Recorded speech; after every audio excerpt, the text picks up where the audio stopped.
Welcome to your Money Monday.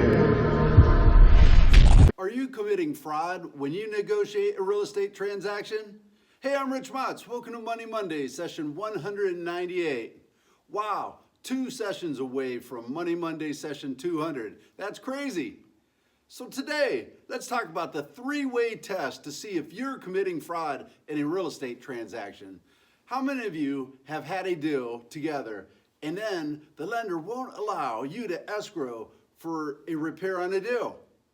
Then you start creating all these side addendums. Then you have your sellers or your buyers bring in personal checks, cashier or certified checks, or even worse, cash to closing to sneak this little part of the deal together.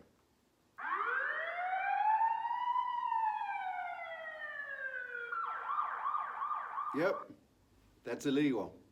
Typically, that's fraud. I mean, don't you know in your heart of hearts that you're really doing something wrong? I'm talking some of these transactions I hear about remind me of like a drug deal or a payoff or a bribe in a movie where there's a briefcase of cash that's actually exchanged. So here's the 3-way test to know that you are not a party to fraud in a real estate transaction. Number 1, are the terms on a purchase agreement or addendum signed by all parties? Number 2, are all these terms shared with the lender and the title company? Number 3, are these adjustments or monetary terms listed on the HUD settlement statement? So to be sure that you're not committing fraud, it must meet all these things.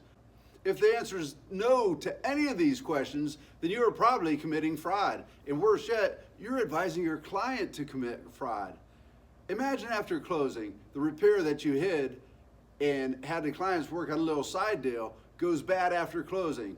The client then threatens you to sue you. What's at risk here? You know, your license, your living, your reputation. The Division of Real Estate opens the case and looks at these things, and it's a frying pan for you. I mean, large fines, a suspension, or the worst thing could be termination of your license, and there goes your livelihood right there. So this is a risk of just one complaint, then the division makes this public, the Board of Realtors can make ethics and fine violations against you, and your peers in a public find out about it, and then you become the gossip of the industry and bad rumors out there to the public. You don't want that. Is it worth you doing these little side deals when you're asking the consumer to lie?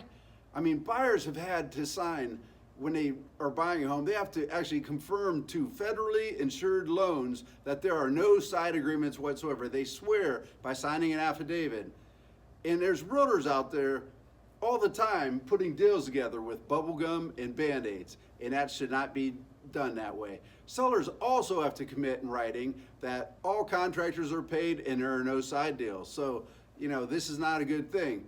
I mean, cash transactions, you can work out almost any terms and probably not commit fraud as long as the funds are legal, and that's another topic. I hope you have no knowledge of money laundering, terrorist, or drug money. That's a Patriot Act stuff there. So your commission is not worth that liability either. Usually know that a difficult repair that can't be escrowed needs to be done during the first week of having the deal together, right after the home inspection. So it's simple. Negotiate that repair to be paid by the seller and that repair to be done upon 100% loan approval, but prior to closing. So that 100% loan approval includes the appraisal, of course.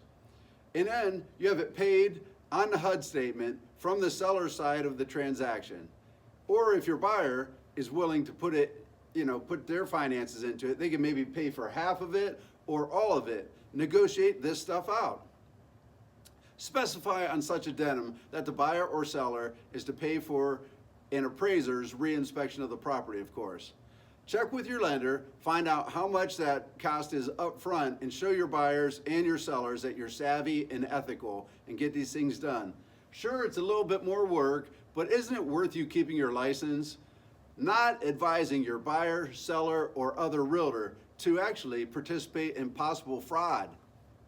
Think about this as you're putting together transactions in this difficult, competitive marketplace.